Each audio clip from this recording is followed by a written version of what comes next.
Et merci de nous rejoindre dans ce focus. Un mal pour un mal. Les autorités américaines ont tranché hier. Elles ont décidé de brûler les nappes de pétrole qui menacent les côtes de la Louisiane.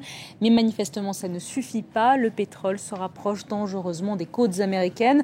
On craint désormais une marée noire géante. Et ce ne sont pas 1000, mais 5000 barils de pétrole, soit environ 800 000 litres qui s'écoulent chaque jour dans les eaux du golfe du Mexique. On va parler de cette catastrophe nationale aux États-Unis avec Jackie Bonnemain, bonsoir. Bonsoir. Vous êtes porte-parole de l'association Robin des Bois et également avec Jennifer Knock, notre spécialiste environnement ici à France 24. Mais d'abord, le sujet, on revient sur l'explosion de cette plateforme pétrolière et sur la pollution dramatique qu'elle a entraînée.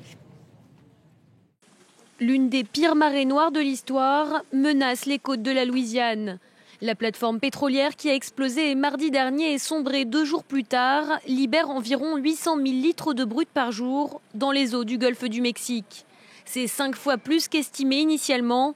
Conséquence, une immense nappe d'hydrocarbures grande comme 2 fois la Belgique flotte sur les eaux et ne cesse de progresser.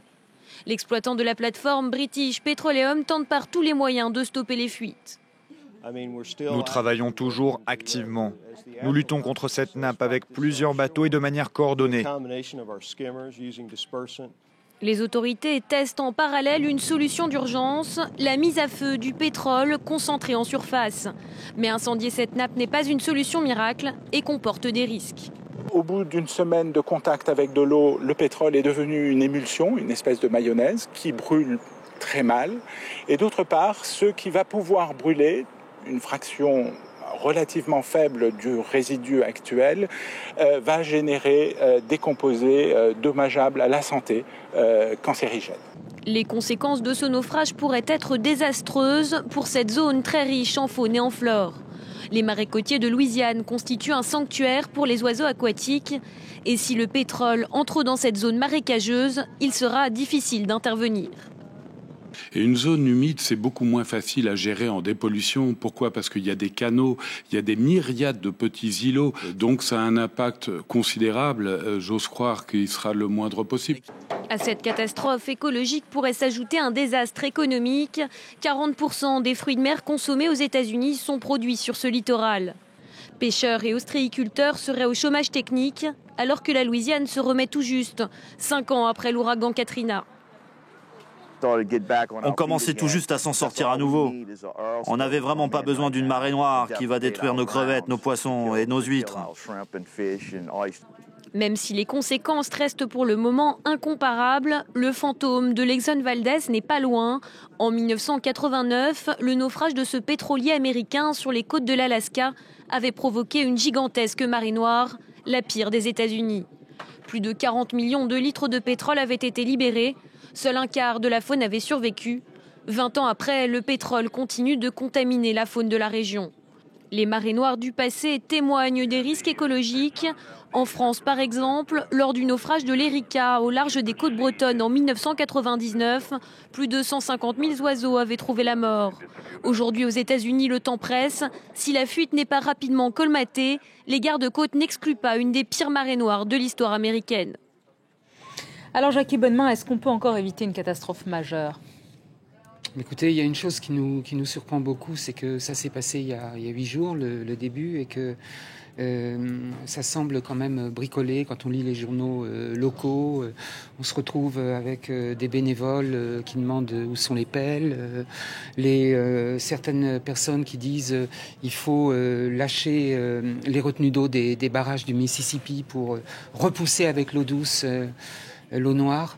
Donc il y a un côté improvisation. Depuis 2 jours. Oui, depuis Obama a dit ce soir, on pourrait même envoyer l'armée. Oui, pour un pays dont le littoral est occupé par plus de 100 plateformes pétrolières, à 100 km des côtes ou à 40 km des côtes, c'est quand même assez surprenant cette impréparation, ce manque de planification et de plans de précaution au cas où.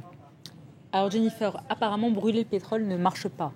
Mais pour l'instant, surtout, on ne peut pas le faire. On a essayé de le faire hier, mercredi, et aujourd'hui, en fait, il y a des vents très très violents qui sont en train de se déclarer, et notamment les vagues de très hautes. Et donc, c'est des conditions météorologiques qui sont en train de compliquer énormément les opérations. Et on se rend compte qu'effectivement, brûler du pétrole, c'est très compliqué, surtout lorsque les conditions météo ne sont pas rassemblées, puisqu'il faut effectivement déployer des barrages flottants. C'est toute une logistique extrêmement complexe. Et plus on attend, en fait, c'est ce qu'on expliquait dans le sujet, plus ce pétrole se dilue. La personne dans ce reportage parlait de mayonnaise, effectivement. Plus la mayonnaise se dilue et plus c'est difficile, en fait, de concentrer le pétrole pour le brûler. Alors, est-ce qu'on peut comparer cette marée noire aux États-Unis à ce qu'on a connu, nous, en France, avec l'Erika, notamment? Est-ce que c'est pire? Est-ce que c'est... C'est difficile de comparer les marées noires. Elles sont toutes particulières. Elles sont toutes pour des marées du siècle pour les victimes. C'est pas le même produit, c'est pas la même saison et c'est pas la même côte.Cependant, c'est évidemment un risque majeur pour la Louisiane, pour l'Alabama, pour le Mississippi, pour le Texas, voire pour le Mexique à terme. Et concrètement, c'est quoi les risques? Je veux dire, c'est particulièrement pour la faune et la flore. Les risques sont effectivement... C'est pour les oiseaux notamment pour les poissons, pour les crustacés, pour les crevettes... Et puis, quand on s'enfonce un peu dans les terres, pour les alligators, pour les oiseaux. Et donc, il y a un risque écologique majeur, parce que c'est une zone très sensible, associé à un risque économique et à un risque alimentaire, parce que ça va contaminer effectivement la biodiversité. Mais la biodiversité, pour les gens, c'est aussi des produits de la mer, et ça va les contaminer durablement. L'eau du golfe du Mexique est déjà saturée par les hydrocarbures, en particulier à cause des nappes de pétrole, des marées noires de Katrina. Il y a eu 38 000 tonnes qui sont parties à la mer de pétrole. Donc ils n'avaient vraiment pas besoin de ça en plus. Les crevettes n'avaient vraiment pas besoin de Vous êtes d'accord? Non, mais ce qui est intéressant, c'est que c'est vrai, on se trouve dans une zone où il y a un très fort potentiel en pétrole, mais c'est un défi technologique finalement de l'extraire en permanence. Et donc on voit même d'ailleurs dans les solutions qui sont apportées qu'on est dans des solutions technologiques qui paraissent presque folles quand on qui ressemblent à de la science-fiction. Quand on réfléchit, voilà, cette idée de mettre un couvercle. Ça n'a jamais été fait. La cloche au-dessus de l'épave de la plateforme pour canaliser, retenir les 700-800 tonnes, on ne sait pas trop, qui s'échappent par jour. Le canal, la canalisation, le tunnel latéral qui permettrait de colmater indirectement la tête de puits, ça prendrait aussi des mois. Non, donc, ce qui est intéressant, c'est qu'on sent que les pétroliers sont un peu en porte-à-faux, les gros pétroliers, puisque Shell BP n'a pas de chance. Oui, mais Shell est en train d'aider spontanément à nettoyer la baie, un peu pour montrer que finalement, il y a quand même une gêne vis-à-vis de cette marée noire. On sent bien que là, il y a un problème et que les gros pétroliers sont très mal à l'aise par rapport à ce qui se passe. Ils sont très mal à l'aise parce qu'ils n'ont pas les moyens d'arrêter dans des délais courts cette source. Est-ce que vous pensez que ça va remettre en cause la décision de Barack Obama d'autoriser les forages et la construction Oui, je pense que ça peut à la fois des forages profonds, non seulement dans le golfe du Mexique, mais aussi ailleurs. Ça peut-être relever les niveaux d'exigence au niveau de la prévention. Assurez-nous que quand une plateforme explose, fuit, bascule, coule, vous avez un dispositif d'arrêt automatique du puits. Est-ce qu'il y a des défenses naturelles pour les espèces, pour la faune et la flore face à une telle marée noire? Il y a la fuite.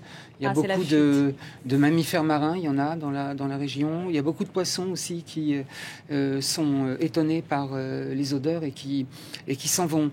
Mais par contre, pour les crevettes, pour les crustacés, pour les oiseaux qui sont englués, c'est évidemment fatal. D'ailleurs, c'était un espoir pour les exploitants, pour les commerçants. Hier, on voyait quelqu'un encore du Fisheries Institute qui osait penser encore que les poissons allaient fuir, que les huîtres allaient être protégées par leur carapace, que les crevettes aussi. Non, mais on a entendu ça parce qu'économiquement, c'est un tel cataclysme qu'effectivement, il y a eu ce discours dans les journaux hier. Ils disent aussi dans les journaux locaux, on va effaroucher les oiseaux dans les marais sur 1000 kilomètres. Avec des pétards. C'est du rêve. C'est du rêve. C'est une catastrophe donc qui s'annonce et on a du mal à la prévenir ce soir. Merci beaucoup d'avoir. Ça va durer longtemps. Ça va durer longtemps. Ça va être difficile à colmater. Merci d'avoir été là. Merci. 2 minutes encore. C'était le focus du jour. À tout de suite.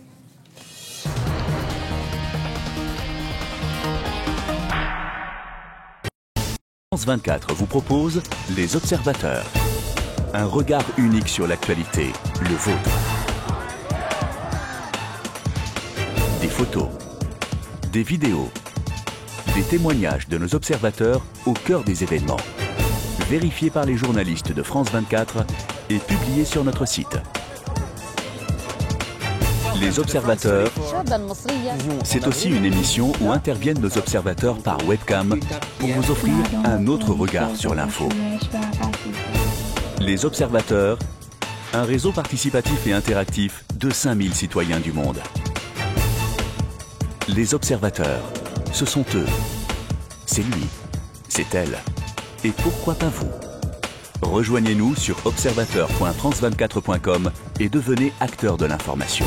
Vous aussi, soyez nos yeux aux quatre coins du monde.